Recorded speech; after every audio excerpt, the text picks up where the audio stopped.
Maka pembelaan terakhirku adalah, ku katakan pada suamiku, jangan biarkan Doni pergi. Sudah terlalu lama Doni meninggalkan kita. Izinkan Doni untuk bersama dengan kita. Ini permintaan terakhirku, kataku berusaha untuk membujuk suamiku. Suamiku kembali mengatakan, dia sudah besar, dia harus mandiri, biarkan dia pergi. Begitu kata suamiku. Maka Doni pun pergi.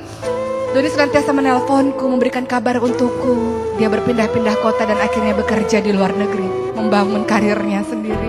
Dan apa yang terjadi pada keluarga kami?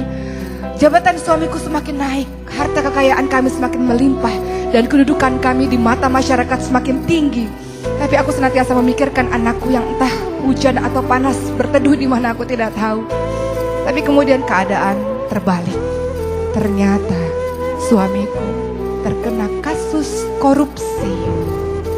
Semua harta berharga, rumah disita oleh polisi, dan suamiku pada akhirnya digiring untuk menuju ke penjara, dimasukkan ke dalam penjara. Harta kekayaan jabatan yang selama ini dibangunnya bertahun-tahun tiba-tiba runtuh begitu saja.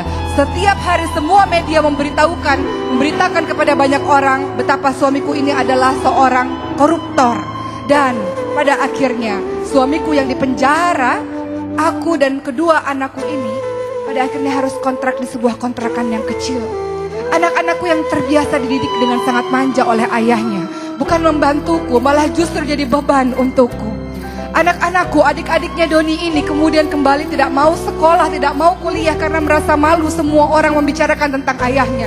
Maka semakin terpuruklah kehidupanku. Dan aku merindukan anakku Doni, kemana dia?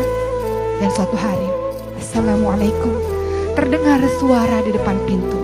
Dan itu adalah Doni. Doni memelukku dan memeluk adik-adiknya. Maafkan Doni bunda, maafkan Doni adik-adik.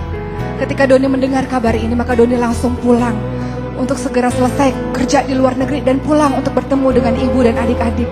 Dan Doni pun kemudian menjadi memberi nafkah bagi kami. Tidak hanya menjadi tulang punggung keluarga, tapi Doni senantiasa mengingatkan kepada aku dan kepada adik-adik, ini adalah cobaan dari Allah. Bagaimana Allah menegur ayah dan menegur kita.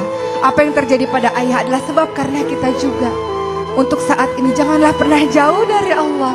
Karena kalau kita mendekat selangkah, Allah akan mendekatkan kita sehasta. Kalau kita berdekat sehasta dengan Allah, Allah akan mendekatkan kita sedepah. Dan kalau kita berjalan menuju ke arah Allah, Allah akan berlari menuju ke arah kita.